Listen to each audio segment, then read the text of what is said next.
বাংলাদেশে খ্রিস্টানদের ভাড়াটে কিছু মৌলবী আছে, বলে ইসলামে চরমপন্থা নাই। কে বলেছে নাই? হযরত ইব্রাহিম যেটা করছেন ওটা কি চরমপন্থা ছিল না? ইসলাম তিনটাই দিছে, চরমপন্থা, মধ্যপন্থা, শিথিল পন্থা। হযরত ইব্রাহিম যেটা করছেন, বিপ্লব করছেন, এটা কি চরমপন্থা না? কথা বলে না। মানুষগুলো কত বেইনসাফ। ইসলামের স্বার্থ রক্ষায় আমরা কঠোর অবস্থান নিলে বলে আমরা চরমপন্থা নিজি। তো ফেসিবাদী সরকার সরাইতে কি চরমপন্থা নিতে হয় নাই? কথা বলেন, ওটা কি চরমপন্থা ছিল না? 15 বছর দেশের মানুষ মাইর খাইছে, আর জনগণ আর ছাত্র যখন চরমপন্থা নিল, রাজধানী দখল হয়ে গেছে। ঠিক কিনা? বিষয়টা কি মধ্যপন্থা ছিল না চরমপন্থা? লড়াই দুই দিক হয়েছে কিনা? একদিকে ছিল বুলেট বোমা, আরেক দিকে ছিল জুতা, স্যান্ডেল, ইট, পাটকেল, পাথর। লড়াই তো হয়েছে, সুষম না অসম, কিন্তু এটা চরমপন্থা কিনা? কথা বলে না। তাহলে গণতন্ত্র রক্ষায় চরমপন্থা জায়েজ, আর ইসলামের স্বার্থ রক্ষায় চরমপন্থা জায়েজ না। এই ধরনের মেয়াদ উত্তীর্ণ গাঁজাখোরদের কথা বাংলাদেশে আর চলবে না। ইসলামে তিনটাই আছে, চরমপন্থা, মধ্যপন্থা, শিথিল পন্থা। শিরক আর কুফরের বিরুদ্ধে ইসলাম শিক্ষা দিয়েছে চরমপন্থা। ইসলাম মানার ক্ষেত্রে ইসলাম দিয়েছে মধ্যপন্থা, আর বেদিনের কাছে দিনের দাওয়াত দিতে ইসলাম দিয়েছে শিথিল পন্থা। ইসলামে এটা বলে নাই হিন্দু বৌদ্ধ খ্রিস্টানরা ঘাড় ধরে আপনি মুসলমান বানাবেন না। ইসলামের দাওয়াত তুলে ধরবেন, সে ইসলামের দাওয়াতে মুগ্ধ হয়ে নিজ থেকে ইসলাম গ্রহণ করবে। ইংরেজরা 196 বছর আগে যে আইন দিয়ে গেছে আপনাদের, ওই ইংরেজদের পুরনো জঙ্গলি আইন দিয়া বাংলাদেশ কখনো ঠিক হবে না। কোরআন ও সুন্নাহ শরিয়া আইন দিয়েই বাংলাদেশকে ঠিক করা সম্ভব। এটাকে মানবেন আপনারা? আপনারা মানলে কি হবে? আপনাদের নেতারা তো তা মানতেছে না। মানতেছে? বাংলাদেশে সংস্কার করবেন, আগে আইন বদলান। কি বদলাতে হবে?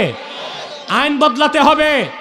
ইংরেজদের 196 বছরের পুরনো জঙ্গলি আইন দিয়ে দেশ চালালে দেশে আবার দুর্নীতি হবে, আবার চুরি হবে, আবার টাকা পাচার হবে, আবার খুন খারাপি হবে, আবার হলতার পিকেটিং হবে। সুখী, সমৃদ্ধ, স্বনির্ভর, শক্তিশালী বাংলাদেশ গঠন করতে হলে মানব রচিত আইনকে ডিলিট করতে হবে, আল্লাহর কোরআনের আইন দিয়ে দেশ চালাবার শপথ নিতে হবে।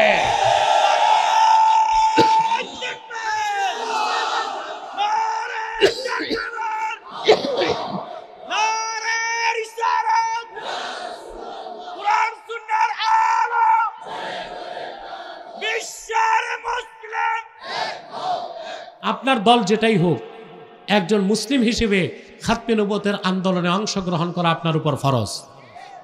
ফরজ কিনা? এটা আমি ডাকি আর যেই ডাকুক। আপনাদেরকে আমি আমার সংগঠনের পক্ষ থেকে অনুরোধ করছি, দলীয় মতভেদ থাকতেই পারে, তা থাকবে রাজপথে এবং সংসদে। দলীয় মতভেদ থাকতেই পারে, তা থাকবে রাজনৈতিক ফোরামে। মাদ্রাসাগত দ্বন্দ্ব থাকতেই পারে, থাকুক যার যার মাদ্রাসায়। আমি তো বলেই থাকি মাসলাক যার যার, দিন ইসলাম সবার। আপনাদেরকে 3টি ইস্যুতে এক হইতে হবে। ইসলামের সুমহান স্বার্থ রক্ষায় আপনাদেরকে ঐক্যবদ্ধ হইতে হবে। রাজি আছেন? মুসলমানদের মৌলিক দাবিগুলো আদায়ে আপনাদের এক হইতে হবে, আর বাংলাদেশের স্বাধীনতা রক্ষায় এক হইতে হবে। আমাদের ঘুরে বসেন জনগণের দিকে। আমাদের এই 3টি স্বার্থের বিরুদ্ধে কাজ করতেছে বাংলাদেশে 3টি অমুসলিম সম্প্রদায়। তার মধ্যে সবচেয়ে জঘন্য হচ্ছে কুখ্যাত কাদিয়ানি সম্প্রদায়। নিঃসন্দেহে তারা কাফের এবং অমুসলিম। তাদেরকে যারা কাফের বলবে না, তারাও কাফের, কারণ তারা আল্লাহর আখিরি নবী মুহাম্মদ সাল্লাল্লাহু আলাইহি সাল্লামকে আল্লাহর শেষ নবী হিসেবে বিশ্বাস করে না। চিল্লায় বলেন নাউজুবিল্লাহ। সেজন্য তারা কি? তাদেরকে যারা কাফের বলবে না, তারা কি? মানুষকে ধোঁকা দিতে তারা মুসলমানদের মতো দাড়ি রাখে, টুপি লাগায়, নাম রাখে, তাই বলে কি তারা মুসলমান হবে? দাড়ি রাখলেই কেউ যদি মুসলমান হতে পারত, তো রবীন্দ্রনাথ ঠাকুরের চেয়ে বড় মুসলমান কি হইতো? সে কি মুসলিম ছিল না অমুসলিম? টুপি লাগালে মুসলমান হওয়া যায়? দিল্লি পার্লামেন্টে হিন্দু এমপিরাও তো টুপি লাগায়। মুসলমান হবে? নাম রাখলে মুসলমান হওয়া যায়? কথা বলেন। এক শয়তান বোতলে পেশাব করে উপরে নাম লেখছে শরবত, ওটা কি শরবত হবে? ভিতরে কি? তদ্রুপ কাদিয়ানীরা কাফের এবং অমুসলিম। আব্দুল আউয়াল আব্দুস সামাদ, মোবাশ্বের আলী, কবির চৌধুরী, শাহরিয়ার কবির নিজুম মজুমদার, এসব নাম রাখার দ্বারা তারা মুসলমান হতে পারে না। আমার ভাইরা, আমার বন্ধুরা, আমার আল্লাহ ও আমার নূর নবীজি মুহাম্মদ সাল্লাল্লাহু আলাইহি সাল্লামের ইসলাম ও কোরআনের হাজার হাজার হাজার বছর পরে বর্তমান ভারতের কুখ্যাত পাঞ্জাবের কুখ্যাত গুরুদাসপুরের কুখ্যাত কাদিয়ানে ইংরেজ আমলে এক শয়তান নিজকে নবী দাবি করছে। চিল্লায় বলেন নাউজুবিল্লাহ। ওই শয়তানটার নাম রেখেছিল তার বাপ মির্জা গোলাম আহমদ কাদিয়ানি। সাবধান, তাকে গোলাম আহমদ বলা যাবে না, কারণ গোলাম আহমদ অর্থ আহমদ এর গোলাম। কোন কাফের কোনোদিনও গোলাম আহমদ এর গোলাম হতে পারে না। আর কাদিয়ানের কাজ্জাব ছিল শেষ দরজার কুখ্যাত কাফের। সে গোলাম আহমদ এর গোলাম ছিল না, সে ছিল কুখ্যাত শয়তানের কুখ্যাত গোলাম।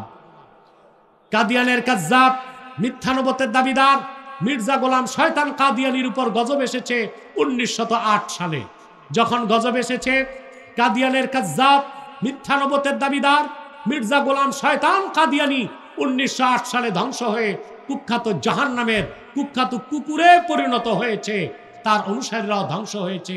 বর্তমানে কিছু কাদিয়ানি বাংলাদেশে আছে যারা ইসলাম ও মুসলমানের বিপক্ষে চক্রান্ত করে যাচ্ছে। তাদেরকে নির্মূল করার জন্যে সকল দলের মুসলমানকে ঐক্যবদ্ধ হইতে হবে। তারা নাম পরিবর্তন করে করে মিথ্যা পরিচয় দেয়। কখনো নিজেদের পরিচয় দেয় আহমদী জামাত, কখনো বলে আহমদিয়া জামাত, কখনো বলে আহমদী সম্প্রদায়, কখনো বলে আহমদিয়া সম্প্রদায়, কখনো বলে আহমদী মুসলিম জামাত, কখনো বলে আহমদিয়া মুসলিম জামাত।